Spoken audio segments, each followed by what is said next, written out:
If I give her my kidney, am I forgiving her? If I don't, am I killing her? I have until Friday to decide. Posted to r/relationship_advice. I've been staring at my phone for 3 days now. I haven't slept more than 2 hours at a stretch. My husband keeps bringing me tea that goes cold on the counter. My kids know something is wrong because mommy keeps crying in the bathroom. I need to make a decision by Friday. In 4 days, I have to tell my mother whether I'm going to give her one of my kidneys or watch her die. 10 years ago, she told me I was dead to her. Now she's asking me to save her life. I don't know what to do. I've never felt so lost. So I'm turning to strangers on the internet because I have nowhere else to go. The call. 3 days ago, my phone rang while I was grading papers at the kitchen table. I'm a 4th grade teacher, it's report card season, so I was buried in assessments and parent comments. My husband was at his shop, my kids were doing homework in the living room, and everything was normal. Then I saw the number. I knew it immediately. After 10 years, I still knew it. My mother's landline, the one in the house I grew up in, the sprawling Victorian in the wealthy part of town that I haven't set foot in since I was 22 years old. My hand was shaking when I answered. Hello. Silence. Then a voice I'd tried to forget. Older now. Weaker. But unmistakably her. I know I have no right to call. A pause. A breath that sounded like it hurt. But I'm dying. And you're my only hope. I couldn't speak. 10 years of silence, and this is how she breaks it. She explained quickly, clinically, like she was discussing a business transaction rather than her own mortality. Kidney disease. Stage 4. She'd been on the transplant list for 2 years. Her other children, my brother and sister, the ones who chose her, weren't matches. Extended family had been tested. Nothing. Then her doctor suggested testing me.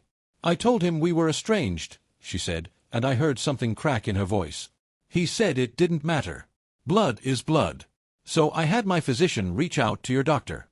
They ran the tests. I remembered that. 6 weeks ago, my doctor had called about some routine genetic screening related to family medical history. I thought nothing of it. You're a match, my mother said. A perfect match. The only one. I still couldn't speak. I'm not asking you to forgive me, she continued. I'm asking you to save my life. I know I don't deserve it. But I'm asking anyway. Then she hung up. The backstory. To understand why this is tearing me apart, you need to understand what happened 10 years ago. I was 22. Fresh out of college with a teaching degree and stars in my eyes. I came from money, old money, the kind that comes with expectations. My mother had my entire life planned out. The right schools, the right friends, the right career, the right husband. Especially the right husband. She'd been grooming me since high school to marry well. She introduced me to sons of her friends, heirs to family businesses, lawyers and doctors and investment bankers. She talked about marriage like a merger, about love like it was something you learned to feel after the paperwork was signed. Then I met him. My car broke down on a country road outside of town. I was 22, it was July, and I was crying on the side of the highway when a pickup truck pulled over. A man got out, tall, broad-shouldered, grease on his hands and kindness in his eyes. He fixed my car in 20 minutes and refused to take money for it. Buy me a coffee sometime, he said. That's payment enough. I bought him coffee the next day. And the next. And the next. He was a mechanic at a local shop. He'd grown up poor, worked his way through trade school, and was saving up to open his own garage someday. He had calloused hands and a gentle voice. He made me laugh. He listened when I talked. He looked at me like I was the most beautiful thing he'd ever seen, even when I was sweaty and frustrated and covered in road dust. I fell in love with him completely. My mother found out 3 months later. I made the mistake of bringing him to her Labor Day garden party. I thought maybe if she met him, if she saw how happy he made me, she would understand. I was so naive. I can still see her face when she realized who he was. When she noticed the calluses on his hands, the work boots he'd polished for the occasion, the way he didn't know which fork to use for the salad course. I watched her expression shift from confusion to recognition to disgust. She pulled me aside in the kitchen, her fingers digging into my arm hard enough to bruise. "What is this?" she hissed. "Who is that man?" "He's my boyfriend, Mother. His name is—" "I don't care what his name is. He's a mechanic. A grease monkey in my home. Do you have any idea what people are saying right now?" "I don't care what they're saying. I love him." She laughed. Actually laughed, like I'd told a joke. "Love. You think love pays the mortgage? You think love gets your children into the right schools? I raised you better than this. You raised me to care about money and status. He taught me there's more to life than that. That's when she said it. The words that have lived in my chest like a splinter for 10 years. You are throwing your life away on a man who will never amount to anything. He will drag you down to his level. You will live in some shabby little house, scraping by, watching your potential wither away. And when you realize what you've lost, when you're 40 years old and drowning in regret, don't come crying to me.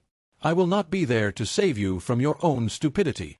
She called me a disappointment. She said I was an embarrassment. She said that if I continued seeing that grease monkey, I would be making a choice I couldn't take back. 2 months later, he proposed. I said yes. My mother issued her ultimatum the next day. Choose him or your family. If you marry that man, you're dead to me. You will not inherit a single penny. You will not be welcome in this house. You will not be my daughter anymore. I chose him. She kept her word. 10 years of silence. She didn't come to my wedding. Neither did my siblings, my older brother and younger sister, who were always her favorites. They chose her. They sent me a card that said, "We hope you know what you're doing." Then nothing. I found out my father died 3 years later through a mutual acquaintance. I wasn't told. I wasn't invited to the funeral. My own father's funeral, and I found out about it 2 months after he was buried. She called me a disappointment. She said I was throwing my life away on a man who would never amount to anything. She didn't come to my wedding. She's never met my children. But now she needs my kidney. My daughter is 8. My son is 5. They've never met their grandmother, their uncle, their aunt. They don't even know they exist. When my daughter asked why we don't have grandparents like other families, I told her that sometimes families are complicated. That sometimes people make choices that hurt other people. That we choose to surround ourselves with people who love us. I thought I'd made peace with it. I thought the wound had healed. I was wrong. Update 1. The siblings. The day after my mother's call, my phone started ringing off the hook. My brother first. I hadn't heard his voice since I was 22 years old. He's 38 now, married, 2 kids of his own. Kids I've never met. Kids my children will never play with. She's going to die if you don't help her, he said. You have to do this. I don't have to do anything, I replied. My voice was steadier than I expected. She made her choice 10 years ago. So did you. That's not fair. What's not fair is calling me for the first time in a decade to ask for a body part. What's not fair is pretending we're family when you've treated me like a stranger. He got angry then. Said I was being selfish. Said I was letting old grudges kill our mother. Said my husband had poisoned me against my own family. I hung up on him. My sister called next. She tried a softer approach, crying, pleading, talking about how much mother had changed, how she'd been so lonely since father died, how she talked about me sometimes when she thought no one was listening. She misses you, my sister said. She regrets what happened. She's just too proud to say it. She's had 10 years to reach out. 10 years to meet her grandchildren. 10 years to apologize. She didn't. She's dying. And I'm supposed to forgive her because she's dying? Not because she's sorry, not because she's changed, but because she needs something from me. My siblings haven't spoken to me in 10 years. Now they're calling daily, begging me to save the mother who threw me away. Where were they when I needed family? Where were they when I was pregnant with my first child and terrified? Where were they when I had postpartum depression and thought I was losing my mind? Where were they at my daughter's first birthday, my son's first steps, every Christmas and Thanksgiving and ordinary Tuesday? They were with her. Choosing her. Always choosing her. And now they want me to save her life. Update 2.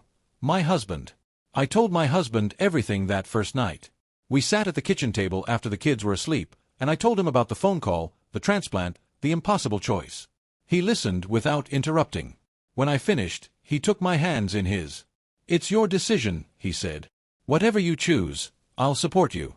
I'll be there for the surgery, the recovery, whatever you need. This is your body, your mother, your choice. I won't tell you what to do. I looked into his eyes, those same kind eyes that pulled over on a country road 12 years ago, and I saw something he was trying to hide. Pain. Old pain, the kind that never fully heals. My husband said, I'll support whatever you decide. But I saw his face when I told him. He remembers being called, that grease monkey. He remembers everything. He remembers my mother looking at him like he was something she'd scraped off her shoe. He remembers her announcing to her garden party guests that I'd made an unfortunate attachment and would come to my senses soon. He remembers the way she refused to speak to him directly, addressing all her comments to me as if he wasn't even there. He remembers the letter she sent after we announced our engagement. I never showed it to him, but he found it years later when we were moving houses. She'd written 3 pages detailing exactly why he wasn't good enough for me: his lack of education, his lack of breeding, his lack of prospects. She'd included a check for $50,000, with a note that said, "This should be enough to buy him off."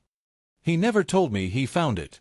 But I know he did, because the letter disappeared and he was quiet for a week afterward. "Tell me the truth," I said to him 3 nights ago. "What do you want me to do?" He was silent for a long moment. Then, "I want you to do whatever lets you sleep at night. Whatever lets you look at yourself in the mirror. I don't want you to save her for my sake, and I don't want you to refuse for my sake. This has to be about you. But what do you think?" Another silence.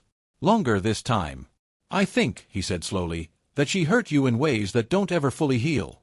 I think she missed 10 years of your life, 10 years of our kids' lives, because she cared more about her reputation than her daughter. And I think that people don't change. Not really. Not at their core." He squeezed my hands. "But I also think you're not her. You're nothing like her. And whatever choice you make, it won't be because you're cruel or petty or vengeful. It'll be because you're trying to do the right thing. That's who you are. That's who you've always been." I cried in his arms for an hour. Update 3. The hospital visit. Yesterday, I went to see her. I didn't plan to. I got in my car to go to the grocery store and ended up at the hospital instead, like my body was moving on autopilot. She'd been admitted for dialysis. My brother had texted me the room number, even though I hadn't asked. I stood in the doorway for 5 minutes before I could make myself go in. She looked so small. That's what struck me first. My mother had always been larger than life, commanding, elegant, terrifying. The woman in the hospital bed was shrunken, yellowed, hooked up to machines that beeped and whirred. Her hair, once perfectly styled, was thin and gray. Her hands, once adorned with diamonds, were bare and bruised from 4 needles. She opened her eyes and saw me. "You came." I didn't move from the doorway. "I came to see for myself." "See what?" "If you're really dying." She laughed, but it turned into a cough. "Does it look like I'm faking?" I stepped into the room. Sat in the chair beside her bed. I didn't take her hand. I couldn't. "Why didn't you reach out before?" I asked. "You've been sick for 2 years. You didn't call. Would you have answered?" "I don't know. Maybe. Maybe not." I looked at her, really looked. "But you didn't even try. You just waited until you needed something from me." "That's not." She stopped, closed her eyes. "That's fair. That's fair." Silence stretched between us. "I didn't think I was wrong," she said finally. "About him. About you. I thought I was protecting you from a mistake. I thought you'd come to your senses, come home, and we could pretend the whole thing never happened. You thought I would leave him. I thought you would see reason. And when I didn't..." She opened her eyes. For the first time in 10 years, I saw something in them that looked like regret. Or maybe it was just fear. Fear of dying. "Pride," she said. Stupid, stubborn pride. Every year that passed, it got harder to reach out. Every year, I told myself it was your turn to apologize. Every year, I missed more. Your wedding. Your children. Your life. You said I was dead to you. I was angry. I was hurt. I said terrible things. You called my husband a grease monkey. You said he would never amount to anything. You offered me $50,000 to leave him. She didn't deny it. She just lay there, looking at me with eyes that had once been so full of judgment and were now just tired. "He proved me wrong," she said quietly. "I heard about his shop. The business awards. The employees. He built something real. Something lasting. He built it without your money. Without your approval. Without your blessing. I know." I stood up. I couldn't stay any longer. "I haven't decided yet," I told her from the doorway. "I need more time. The doctors say we need an answer by Friday. After that..." She didn't finish. "I know." I left without looking back. Update 4. The truth. It's 3 a.m. now. I'm sitting in my kitchen, alone. My husband is asleep. My phone has 14 missed calls from my siblings. They've been calling all day, every day, and I've stopped answering. I have to decide by Friday. I keep thinking about what this choice means. Not just the medical part, the surgery, the recovery, the risk. I've talked to doctors. I understand what I'd be giving up and what it would cost. 1 kidney. 6 weeks of recovery. A slightly higher risk of complications later in life. None of that is what's keeping me awake. What's keeping me awake is what the choice says. About me. About who I am. If I give her my kidney, am I forgiving her? If I don't, am I killing her? There's no choice here that doesn't destroy something inside me. If I say yes, I'm telling her that what she did was okay. That 10 years of silence can be erased with a hospital visit and a few words of regret. That family obligation trumps everything, every cruel word, every missed birthday, every tear I cried alone. If I say no, I'm letting my mother die. Not because I can't save her. Because I choose not to. I keep looking at pictures of my kids. My daughter with her gap-toothed smile. My son with his father's eyes. They've never met their grandmother.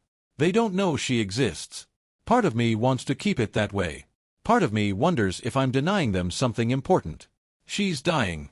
She's my mother. And I still love her, even after everything. That's the worst part. I still love her. I hate that I love her. I hate that part of me still wants her approval, still craves her acceptance, still wishes she would just once say, "I'm proud of you." I've built a beautiful life without her. I have a husband who adores me. Children who think I hung the moon. A career I'm proud of. A home filled with laughter and love.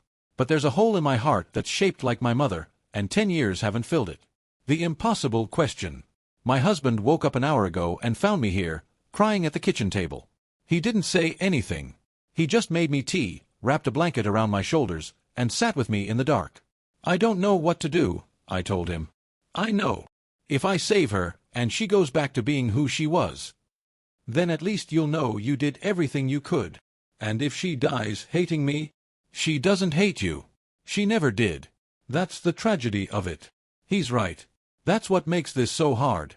My mother didn't cut me off because she hated me. She cut me off because she loved me, in her twisted, conditional, controlling way. She loved me so much that she couldn't accept me making a choice she disagreed with. She loved me so much that she would rather lose me than admit she might be wrong. It's not an excuse. It's an explanation. And it doesn't make the wound any less deep. What do? I have 4 days to make a decision that will define the rest of my life. If I say yes, my mother lives, I spend 6 weeks recovering from major surgery, I open the door to reconciliation, or to more hurt, my siblings get what they want, without ever having to acknowledge what they did, and my husband supports me, but carries the memory of her cruelty, my children might one day meet their grandmother. If I say no, my mother dies within the year, I live with the knowledge that I could have saved her and didn't, my siblings will blame me forever, I protect myself from more pain, or I deny myself the chance at healing, my husband watches me carry this guilt, my children never know any of this happened. There's no clean answer. There's no choice that doesn't cost me something. I keep thinking about what my mother said in that hospital room. Pride. Stupid, stubborn pride. Is that what this is? Am I letting her die because I'm too proud to forgive her? Or am I protecting myself from someone who hurt me so deeply that I'm still bleeding 10 years later? I don't know. I don't know. I don't know. My husband just kissed my forehead and went back to bed. He has to open the shop in a few hours. Our daughter has a school play next week. Our son needs new shoes. Life goes on, even when you're facing an impossible choice. I'm going to post this and try to get a few hours of sleep. When I wake up, I'll have 3.5 days left to decide. Reddit, I need your help. I need perspective from people who don't have a stake in this, who don't know my mother or my husband or my children. I need someone to tell me what they would do if they were me. Would you give your kidney to someone who threw you away? Would you save the life of a woman who missed 10 years of your life by choice? Would you forgive someone who only apologized when they needed something from you? Or would you protect yourself? Would you let the consequences of her actions finally catch up to her? Would you say, you made your choice, now live with it, knowing she won't live much longer at all? I honestly don't know what the right answer is anymore. I'm not sure there is one. If you've been through something like this, family estrangement, impossible medical decisions, reconciliation, or the refusal of it, please share your experience. I need to hear from people who understand. And if you have no experience but just have an opinion, share that too. I'll take anything right now. Any perspective at all. I have to decide by Friday. I have to decide if I'm the kind of person who can watch her mother die. I have to decide if I'm the kind of person who forgives someone who never truly apologized. I have to decide who I am. Edit. Thank you to everyone who's responded so far. I'm reading every comment, even if I can't reply to them all. Some of you have shared your own stories, and I want you to know how much that means to me. I don't feel so alone anymore. I still don't have an answer. But I'm starting to understand something. Whatever I decide, I have to be able to live with it. Not my mother. Not my siblings. Not even my husband. This is my choice to make. And I have to make it for the right reasons. Whatever those are. I'll update when I've decided. Or maybe I won't. Maybe some things are too personal to share, even with strangers on the internet. Thank you for listening. Thank you for caring. Final note. It's almost dawn now. I can see the sky lightning outside my kitchen window. In a few hours, my kids will wake up and want breakfast. My husband will kiss me goodbye and head to work. I'll go to school and teach 23 9-year-olds about fractions and friendship and how to treat people with kindness. And in the back of my mind, every second of every day, I'll be thinking about my mother. About kidneys. About forgiveness. About what it means to be family. Friday is coming. The clock is ticking. And I still don't know what I'm going to do. Here's the question that's keeping me awake at 3 a.m. If I give her my kidney, am I forgiving her? If I don't, am I killing her? 10 years ago, my mother told me I was dead to her. I married a mechanic instead of the wealthy lawyer she'd chosen. She called him a grease monkey. She offered me $50,000 to leave him. I chose him. She kept her word. She didn't come to my wedding. She's never met my grandchildren. I found out my father died 2 months after his funeral. No one told me.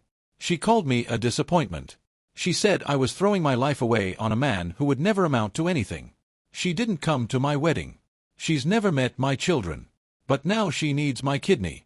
My husband built his own shop. Won business awards. Proved her wrong in every way. We have 2 beautiful kids, a happy marriage, everything that matters. And now she's dying. Kidney disease. Stage 4. She's been on the transplant list for 2 years. My siblings aren't matches. I'm her only hope. My siblings haven't spoken to me in 10 years. Now they're calling daily, begging me to save the mother who threw me away. Where were they when I needed family? My husband said, I'll support whatever you decide. But I saw his face. He remembers being called, that grease monkey. He remembers everything. I visited her in the hospital. She looked so small. So fragile. She said it was pride, stupid, stubborn pride, that kept her away for 10 years. But she only called when she needed something from me. She's dying. She's my mother. And I still love her, even after everything. That's the worst part. I still love her. If I say yes, am I telling her that what she did was okay? If I say no, I'm letting my mother die. Not because I can't save her. Because I choose not to. There's no choice here that doesn't destroy something inside me. I have until Friday to decide. I have to decide if I'm the kind of person who can watch her mother die. I have to decide if I'm the kind of person who forgives someone who never truly apologized. I have to decide who I am.